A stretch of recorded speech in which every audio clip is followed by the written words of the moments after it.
In today's video, I'm going to teach you how to compress a PDF file without losing quality. When you work with PDFs, they can quickly become very large, especially if they contain a lot of images, graphics, or scanned pages.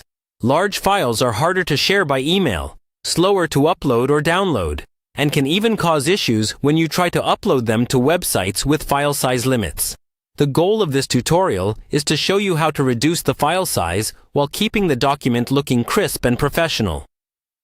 First, open your web browser and search for a reliable online PDF compressor.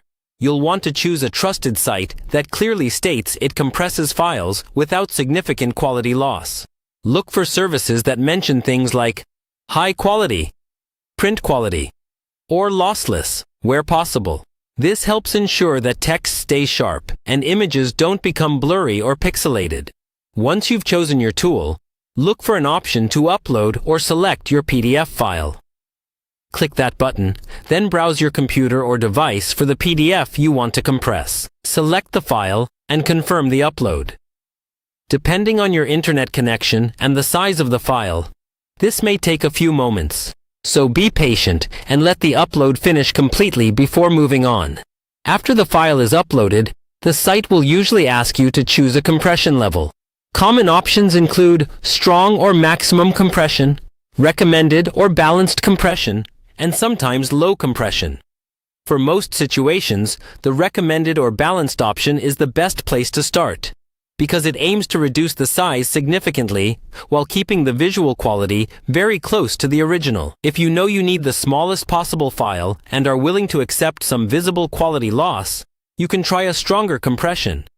But remember that this can make small text or detailed images look worse.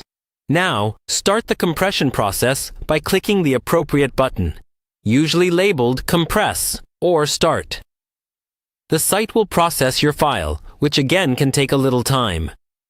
When it's done, you'll see an option to download the compressed PDF.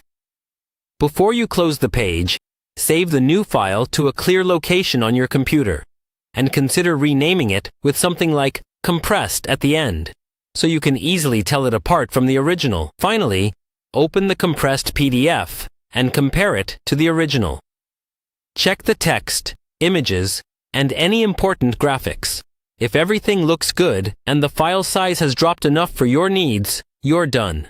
If not, you can try a different compression level or another reputable tool until you find the right balance between size and quality.